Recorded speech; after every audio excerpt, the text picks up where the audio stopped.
Time now for business news. Not even business, media watch with Emma James. Emma, you have been looking at our top story today, reactions to the horrific violence in Gaza. Yes, absolutely. And unsurprisingly, there is a great deal of anger about this online. Starting with this one image, though, that really is so far removed from the anger.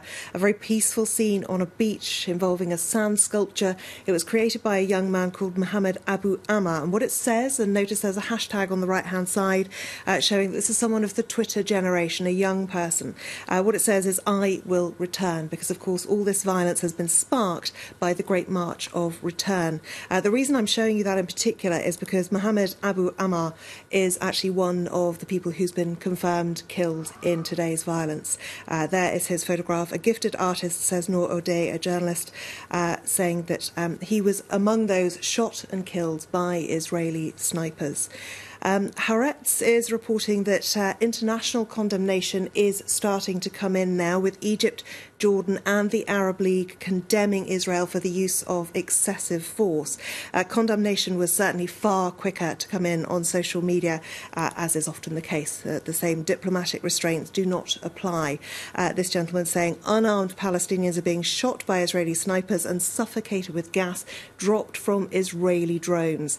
And those drones are capable of firing off 12 gas canisters, able to spread that much quicker than is normally the case.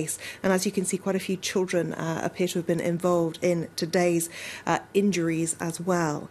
This another photograph that's being shared very widely. I have done my best to verify that all of these images genuinely do come from today. These have only existed for the last few hours, and that appears to be a bloodied, injured child being carried away. Of course, some people criticising the Palestinians, saying that they shouldn't have had children there. They're trying to use them as human shields. The New York Times reporting on this one. At this point, it was only 12 dead. That has risen subsequently. Saying the Israeli military has killed more than a dozen now in confrontations on the Gaza border. This image, I think, really gives you a clear idea of the situation. Many thousands behind that fence and, of course, faced with tear gas and Israeli snipers very clearly there. Now, the New York Times reports that the Israeli military says there was rioting involving rolling of burning tyres, hurled stones, and later on claims of Molotov cocktails too. 100 snipers, though, facing those people with their burning tyres. The Palestinian Health Ministry says 1,000 people have now been injured. This is another Twitter user who is pointing towards the fact that some people turned up to this march not appearing to be in the mood to protest peacefully. And this is the official Israeli take. Hamas has orchestrated a violent provocation on Israel's southern border. One other thing that has people very annoyed is the use of the word clashes to describe what was happening today. This woman saying it is one-sided aggression, not clashes, a term that a lot of media are using out there. She says Israel has given authority to snipers to shoot down unarmed Palestinians protesting today in Gaza. And for her, that does not constitute a clash. This person saying much the same thing: killed by bullets, gas suffocation and tank shells, not clashes. And lastly, this woman, an Israeli-American, says any Israeli who does not condemn this is complicit. Interesting to see what comes out of the meeting at the UN Security Council later this Friday. Now, Emma, you've been looking at another story for us. Facebook's latest headache, and of course that's about an email that's come back to haunt its vice president. Yes, absolutely. You may not have heard of him before, Andrew Bosworth, but he is very much a stalwart of Facebook. He's been there since 2006. He wrote an email back in 2016, which was published by BuzzFeed, and basically it amounts to growth at any cost.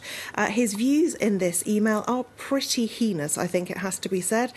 Pretty shocking too, even in light of everything else that's come out about Facebook that's been so controversial recently. What he said in June 2016: maybe it costs a life by exposing someone to bullies, maybe someone dies in a terrorist attack coordinated on our tools. Anything that allows us to connect more people more often is de facto good. really shocking words from Andrew Bosworth. It was entitled The Ugly, and it really is. I think a lot of people agree. Now, he's taken to Twitter today, interestingly, to post a statement defending his stance, saying, "I don't agree with the post today, and I didn't agree with it even when I wrote it," which seems a very odd thing to say. A lot of people simply not buying that.